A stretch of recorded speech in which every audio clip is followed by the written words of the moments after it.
ಕನ್ನಡಿಗರ ತೆರಿಗೆ ಉತ್ತರ ಪ್ರದೇಶಕ್ಕೆ ಕೊಡಲು ಎಷ್ಟು ಧೈರ್ಯ?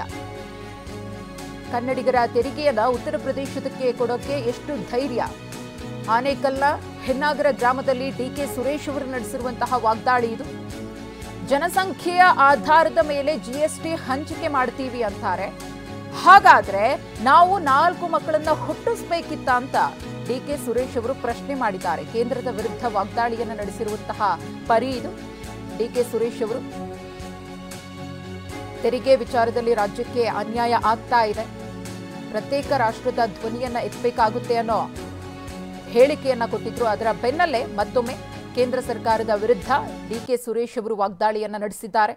ಕನ್ನಡಿಗರ ತೆರಿಗೆಯನ್ನ ತಗೊಂಡು ಹೋಗಿ ಉತ್ತರ ಪ್ರದೇಶಕ್ಕೆ ಕೊಡೋಕೆ ಎಷ್ಟು ಧೈರ್ಯ ಇವರಿಗೆ ಅಂತ ಪ್ರಶ್ನಿಸಿದ್ದಾರೆ. ನನಗೆ 100 ರೂಪಾಯಿ ಬರೋ ಜಾಗದಲ್ಲಿ 100 ರೂಪಾಯಿ ಬಂತು ಅಂತ ನಿಮ್ಗೆ ಇನ್ನೆಷ್ಟು ಕೊಡ್ಬೋದು ಅಂತ, ಇನ್ನೂ 2,000 ಸೇರಿಸಿ 4,000 ಕೊಡ್ಬೋದು. ಯಾರಿಗೆ? ಕರ್ನಾಟಕದ ಕನ್ನಡಿಗರ ಹಣವನ್ನ ಕನ್ನಡಿಗರಿಗೆ ಕೊಡ್ಬೋದು. ನಮ್ಮ ಹಣನ ನೀವು ಉತ್ತರ ಪ್ರದೇಶದಲ್ಲಿ ಕೊಡೋದಕ್ಕೆ ನಿಮ್ಗೆ ಇಷ್ಟೊಂದು ಧೈರ್ಯ ಇತ್ತು ಅಂತ ಅಂದ್ರೆ ನಾವು ಪ್ರಶ್ನೆ ಮಾಡೋದಕ್ಕೆ ನಮ್ಗೆ ಧೈರ್ಯ ಬೇಡಲಿ? ಜಾಗೃತರಾಗಬಾರ್ದ? ಪ್ರಶ್ನೆಯನ್ನ ಕೇಳಬಾರ್ದ? 2,000 ರೂಪಾಯಿ ಕೊಟ್ಟರೆ ಬಿಜೆಪಿಯವರಿಗೆ ಹೊಟ್ಟೆ ನೋವು. ಉತ್ತರ ಪ್ರದೇಶಕ್ಕೆ ಹಣವನ್ನ ನೀವು ತೆಗೆದುಕೊಂಡು ಹೋಗಿ ಕೊಡ್ತಾ ಇದ್ದೀರಲ್ಲ, ಜನಸಂಖ್ಯೆ ಆಧಾರಮೇಲಂತೆ. ಹಂಗಾರೆ ನೀವು ಹೇಳೋದು ಏನೇ ಒಂದು ಕಾನೂನು ತಂದ್ರೆ ಆ ಶಿಸ್ತನ್ನು ಪಾಲನೆ ಮಾಡಬೇಕಾಗಿರ್ತಕ್ಕಂಥದ್ರಲ್ಲಿ ಕರ್ನಾಟಕ ಮುಂದಿದೆ, ದಕ್ಷಿಣ ಭಾರತ ಮುಂದಿದೆ. ಏನಾದ್ರೆ 4-5 ಮಕ್ಕಳು ಮಾಡ್ಕೋಬೇಕಾಗಿತ್ತ?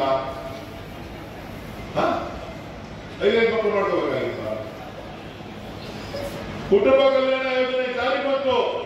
ಕರ್ನಾಟಕ ಅದರಲ್ಲಿ 1ನೇ ಸ್ಥಾನದಲ್ಲಿ ಇರ್ತದೆ, ದಕ್ಷಿಣ ಭಾರತ ಅದರಲ್ಲಿ 1ನೇ ಸ್ಥಾನದಲ್ಲಿ ಇರ್ತದೆ.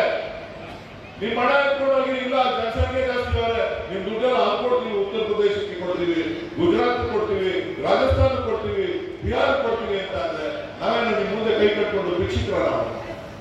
ನನಗೆ